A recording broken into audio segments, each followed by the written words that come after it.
Hi, this is Kim from More Marketing, and today I wanted to talk about content and the different types of content that you can create for your business. But what's most important is how to be successful using your content.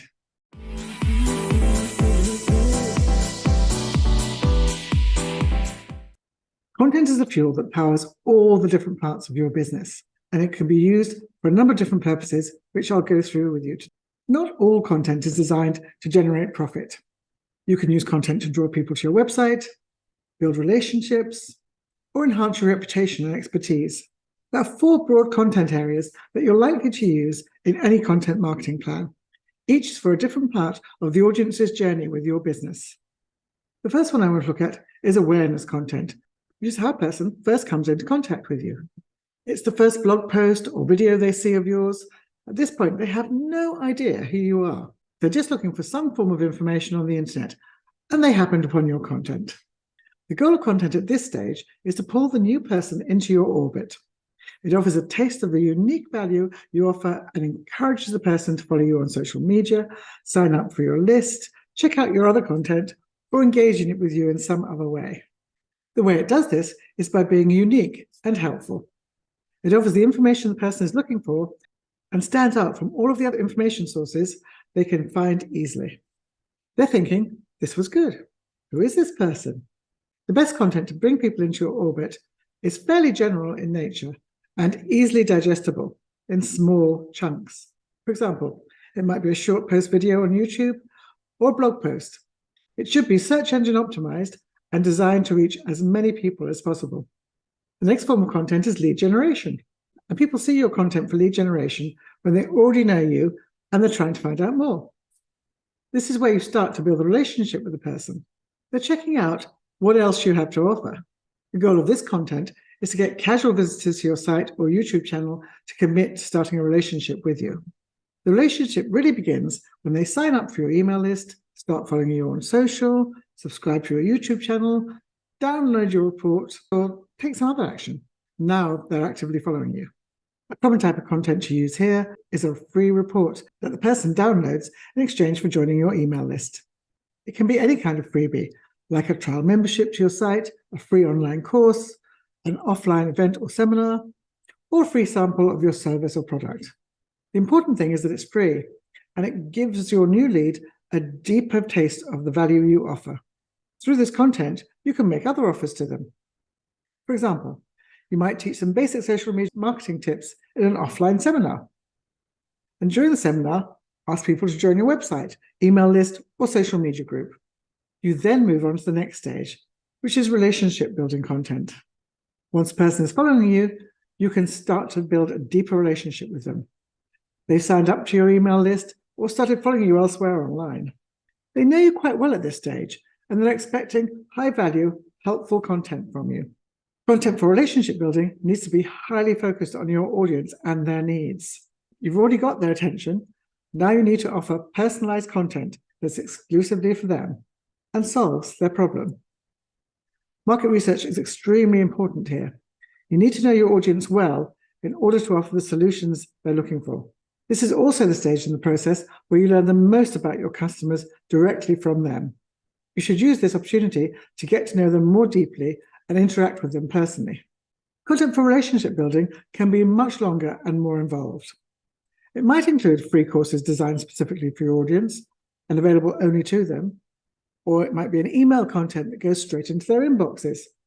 Webinars focused on specific problems, product prototypes, beta versions, and new services to gather feedback, and anything else that's highly personal and exclusively for your audience. The 4th level of content for success is paid content. Paid content is content that generates income directly. You need to have a strong relationship with the person before they'll buy content from you. You've now built those know, like, and trust factors. Your free content works to attract people to you, turn them into leads, and build a relationship. Now you're actually making an offer. If they feel that you have unique solutions to their problems, they'll buy from you. This content can be either content you directly charge for, or it could be promotional content that leads the person to buy.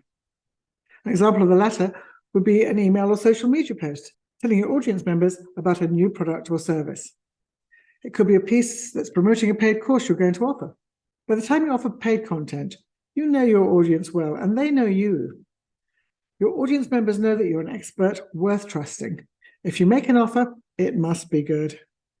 The idea is to do the background work with your other free content well, and then your paid content will virtually sell itself.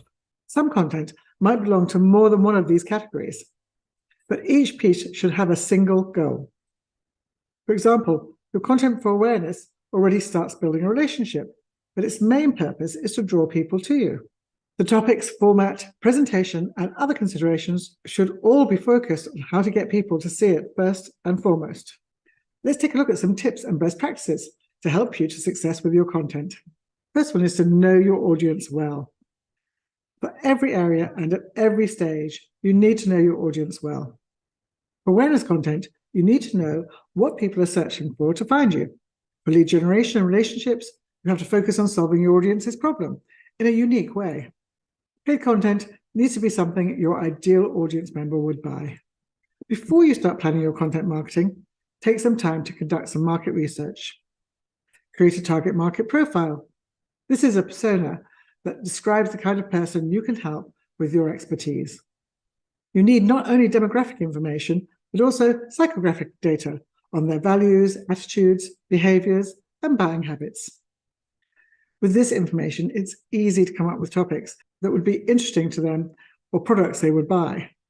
You then need to get organized and create an editorial calendar. A comprehensive content marketing plan requires a great deal of content on a regular basis.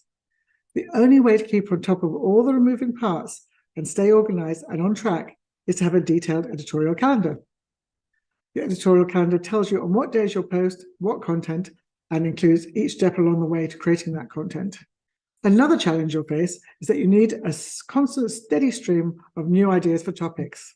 So keep the ideas coming. It's easy to brainstorm your first burst of content ideas. Just think of all the things you often help people with, all the areas of expertise you have that most people don't. You can probably make a pretty good list off the top of your head.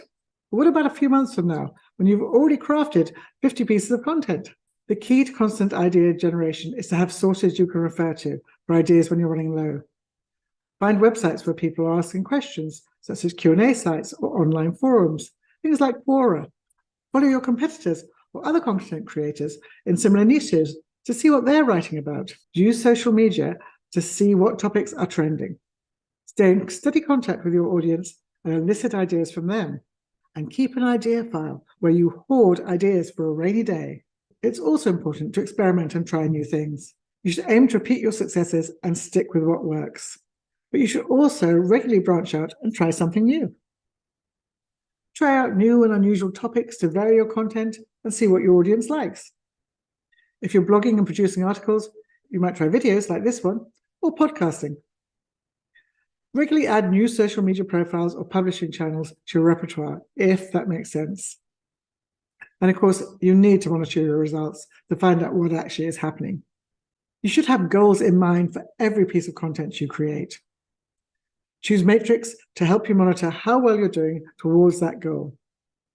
For example, your awareness content needs to bring new people into your orbit.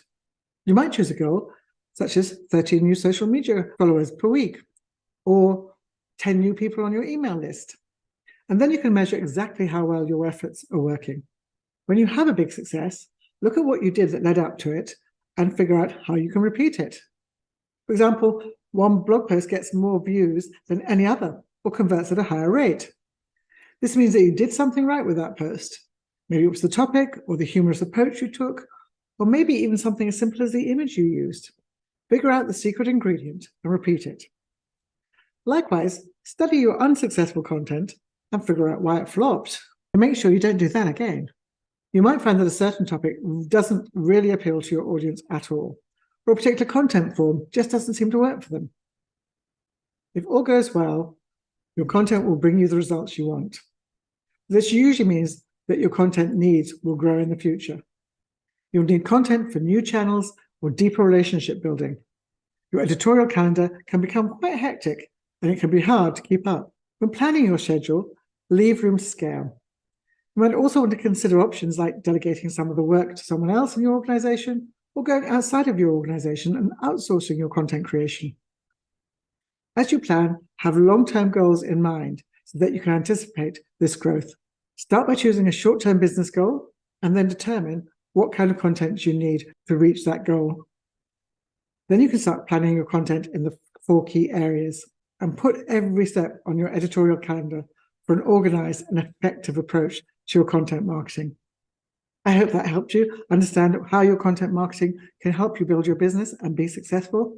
And if you have any questions, please do comment below. Also, if you found this useful, it would be great if you'd subscribe to my channel. Thanks a lot and see you soon.